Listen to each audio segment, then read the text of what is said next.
Why do underdogs keep winning group stages? Saudi Arabia beat Argentina. Japan beat Germany and Spain. Morocco topped a group containing Belgium and Croatia.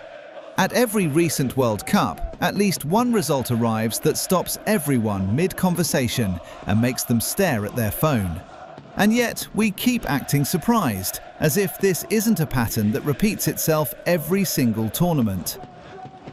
Let's start with what the group stage actually is. It's not a knockout. You play 3 matches, collect points, and the top 2 advance. That structure creates something unusual, a situation where one bad day doesn't eliminate you, but one extraordinary day can define your entire tournament. For a big team, the group stage is a formality. For an underdog, it's the one moment where everything is possible. And that difference in mindset changes everything. Big nations arrive at World Cups carrying weight. Expectations from federations, from sponsors, from 1 billion supporters.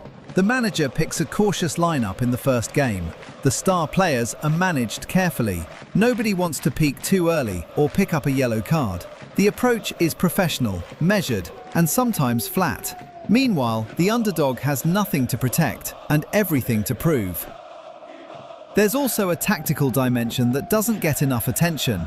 Underdogs at the World Cup have months, sometimes years, to prepare specifically for their group opponents.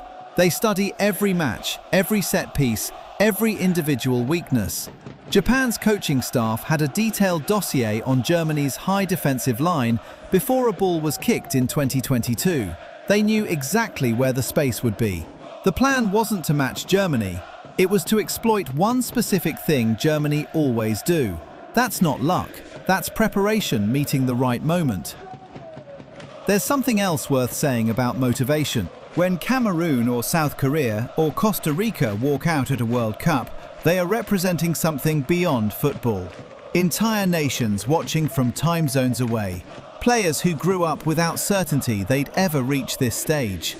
That emotional charge is real, and it doesn't show up in any pre-match statistic. Big teams, paradoxically, can also be underprepared in a different way. Club football runs from August to May. By the time the World Cup arrives, elite players have played 50, sometimes 60 matches. They're tired. Their best form is already 6 weeks behind them. The underdogs' domestic season ended earlier.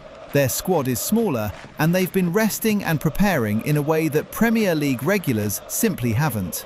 Fatigue doesn't care about FIFA rankings. I think about the Saudi Arabia game in 2022 often. Argentina were 1-0 up.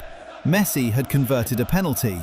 And then, in the space of 5 second-half minutes, everything changed. Saudi Arabia pressed higher, the offside trap worked, and 2 goals arrived so quickly that the broadcast barely had time to reset. The stadium fell silent, and for about 90 seconds, nobody watching knew what to do. That's what the group stage can produce, that specific, unrepeatable silence. The expansion to 48 teams in 2026 makes this more likely, not less.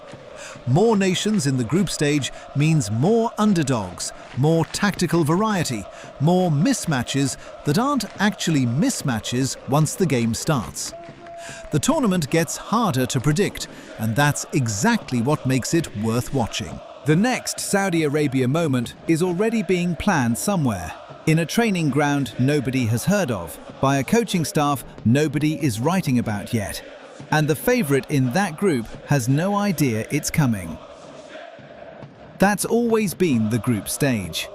If you have a favourite underdog performance from any World Cup, the one that made you stop what you were doing, put it in the comments. I want to build a list.